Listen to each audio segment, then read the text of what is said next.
বন্ধুরা, আজকের গল্প টুনি পেল মোহর। মুকুন্দপুর জঙ্গলেই ছোট্ট একটা কুঁড়ে ঘরে বাস করত টুনি ও তার ছানা মুনি। একদিন টুনি পাখি রান্না করছিল। রান্না করতে করতে হঠাৎই তাদের গ্যাস শেষ হয়ে যায়। আর তখনই টুনি তার ছানা মুনিকে বলে, মুনি, আমাদের তো গ্যাস শেষ হয়ে গেল, আর আমার কাছে তো একটা টাকাও নেই। এখন কিভাবে আমি রান্না করব? তখন মুনি বলে, মা, একটা উপায় আছে। তুমি যদি জঙ্গল থেকে কিছু কাঠ কেটে নিয়ে আসতে পারো, তাহলে আমাদের রান্নাটা হয়ে যাবে। মুনির মুখে এই কথা শুনে টুনি পাখি চলে যায় জঙ্গলে কাঠ কাটার উদ্দেশ্যে।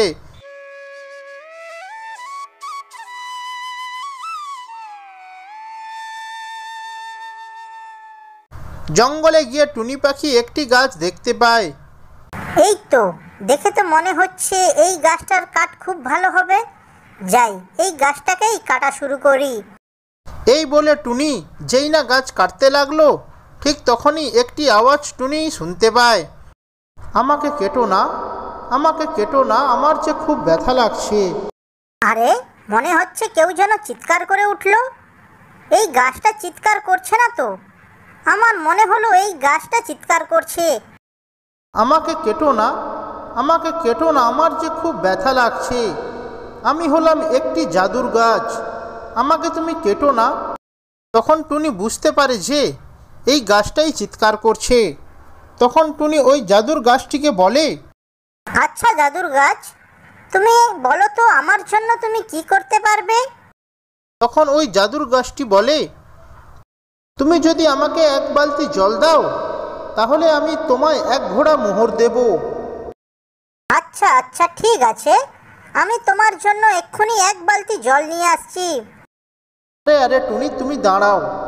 তুমি আমার পুরো কথা না শুনে কোথায় যাচ্ছ?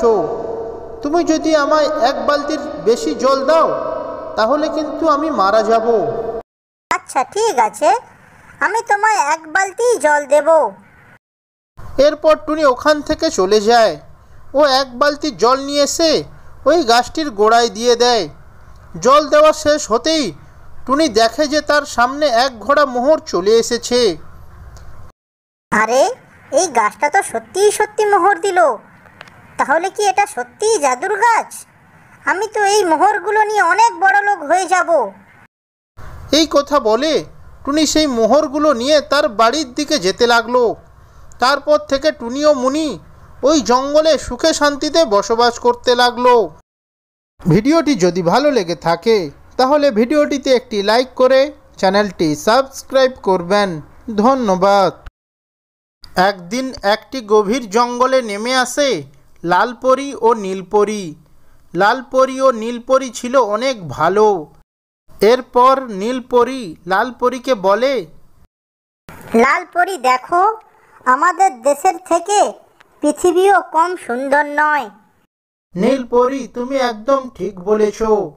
পৃথিবীও আমাদের দেশের মতো অনেক সুন্দর। লালপরি, আমরা এই রূপে যদি এই জঙ্গল ঘুরে বেড়াই, আমরা যদি মানুষের চোখে পড়ে যাই এই রূপে, তাহলে আমাদের অনেক বিপদ হবে।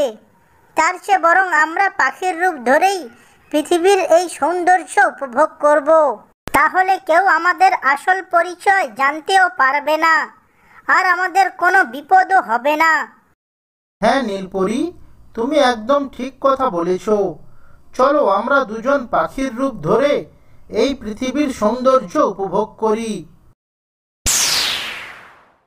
এরপর লালপরি ও নীলপরি পাখির রূপ ধরে ওই জঙ্গল ভ্রমণ করতে লাগলো। পরের দিন সকালে লালপরি ও নীলপরি পাখির রূপে একটি গাছের শাখায় গিয়ে বিশ্রাম করতে লাগলো। আর সেই গাছের নিচে একটি মুনিবর বিশ্রাম করছিল। পাখির রূপে লালপরি ও নীলপরি যখন একে অপরের সঙ্গে কথা বলছিল, তাদের দুজনের কিচিরমিচির শব্দে ওই মুনিবরের ঘুম ভেঙে গেল। এরপর ওই মুনিবর অনেক রেগে গেল। কার এত বড় সাহস আমার বিশ্রামের জায়গায় এসে আমার বিশ্রামের ব্যাঘাত ঘটায়? সামনে আয় বলছি, নইলে আমি অভিশাপ দিয়ে তোকে ভস্ম করে দেব। পাখির রূপে লালপরি ও নীলপরি মুনিবরের এসব কথা শুনে তারা অনেক ভয় পেয়ে যায়। এরপর তারা দুজন ওই মুনিবরের সামনে এসে হাজির হয়। ও তোরা, তোদের এত বড় সাহস আমার বিশ্রামের জায়গায় এসে আমার বিশ্রামের ব্যাঘাত ঘটাস? না না মুনিবর, আমাদের ভুল বুঝবেন না, আমরা অন্যায় করিনি। আমরা দুজন পাখি নই, আমরা হলাম লালপরি আর নীলপরি। আমরা মানুষের ভয়ে পাখির রূপ নিয়েছিলাম। আমরা দুজন পৃথিবীতে ঘুরতে এসেছিলাম। ও, আসলে তোরা কোনো পাখি নোস? এত বড় ষড়যন্ত্র আমার সঙ্গে? শোন, আমি তোদের অভিশাপ দিচ্ছি, যে পাখির রূপে তোরা আমার বিশ্রামের ব্যাঘাত ঘটিয়েছিস, সেই পাখির রূপে তোদের সারাটা জীবন কাটাতে হবে। তোরা তোদের আসল রূপে আর কোনোদিনও আসতে পারবি না। যখনই এসব বলে ওই মুনিবর লালপরি ও নীলপরীকে অভিশাপ দেয়, তখনই লালপরি ও নীলপরি অনেক কান্না করতে থাকে। মুনিবর, আমাদের অপরাধ নেবেন না, আমরা তো কোনো অন্যায় করিনি। আমরা তো জানতাম না যে তুমি এই গাছের নিচে বিশ্রাম করছো। আমাদের দেওয়া অভিশাপ তুমি ফিরিয়ে নাও মুনিবর।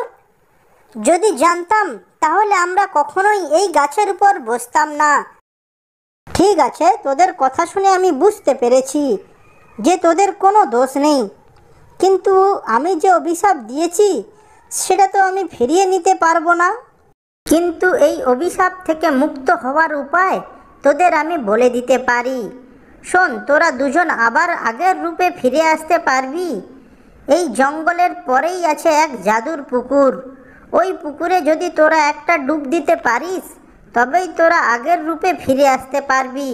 তবে শোন, ওই পুকুর কিন্তু এক দানব পাহারা দেয়। তাকে যদি ভুলিয়ে ভালিয়ে কোনোভাবে ওই পুকুরে একটা ডুব দিতে পারিস, তবেই তোরা আগের রূপ আবার ফিরে পাবি। এই বলে মুনিবর সেখান থেকে চলে যায়। নীলপরি, চলো আমরা দুজন সেই জাদুর পুকুর খুঁজে বার করি, আর মুনিবরের কথা মতো সেই পুকুরে আমরা একটা ডুব দিলেই আমরা আগের মতো হয়ে যাব। হ্যাঁ লালপরি, তুমি ঠিক বলেছ, চলো। এরপর পক্ষীরূপে সেই লালপরি ও নীলপরি চলে সেই জাদুর পুকুরের উদ্দেশ্যে। অবশেষে লালপরি ও নীলপরি গিয়ে পৌঁছায় সেই জাদুর পুকুরের কাছে। লালপরি, তুমি কি দেখছো? মুনিবর তো বলেছিল একটা দানব এই পুকুরটা পাহারা দেয়, কিন্তু এখানে তো কেউ নেই। চলো আমরা দুজন নিচে গিয়ে দেখি। এরপর লালপরি ও নীলপরি যখনই ওই পুকুরের পাড়ে গিয়ে বসে, তখনই সেখানে একটি দানব চলে আসে। আরে তোরা তো দুটো পুচকে পাখি, তোদের এত বড় সাহস! আমার এই জাদুর পুকুরের কাছে আজ পর্যন্ত কারোর আসার সাহস হয়নি, আর তোরা কিনা পুচকে পাখি হয়ে আমার জাদুর পুকুর পাড়ে কি করে এলি? হে মহান দৈত্য, আমাদের অপরাধ নেবেন না। আমরা এখানে এমনি আসিনি, আমরা বিপদে পড়ে এখানে এসেছি। বিপদ? কি বিপদ তোদের? এরপর লালপরি ওই দৈত্যকে সমস্ত ঘটনা খুলে বলে। লালপরির মুখে সমস্ত কথা শুনে দৈত্যর অনেক মায়া হয়। আচ্ছা ঠিক আছে, আমি তোদের দুঃখটা বুঝতে পেরেছি। তোরা এই পুকুরে একটা মাত্র ডুব দিয়ে এখান থেকে চলে যাবি, কিন্তু আর কোনোদিনও এখানে আসবি না, না হলে কিন্তু অনেক বিপদ হয়ে যাবে তোদের। এই বলে সেই দৈত্য সেখান থেকে চলে যায়। এরপরে পক্ষীরূপে সেই লালপরি ও নীলপরি সেই জাদুর পুকুরে ডুব দেয়, আর ডুব দেওয়া মাত্রই তারা তাদের আগের রূপ ফিরে পায় ও তারপর তারা তাদের দেশে ফিরে যায়।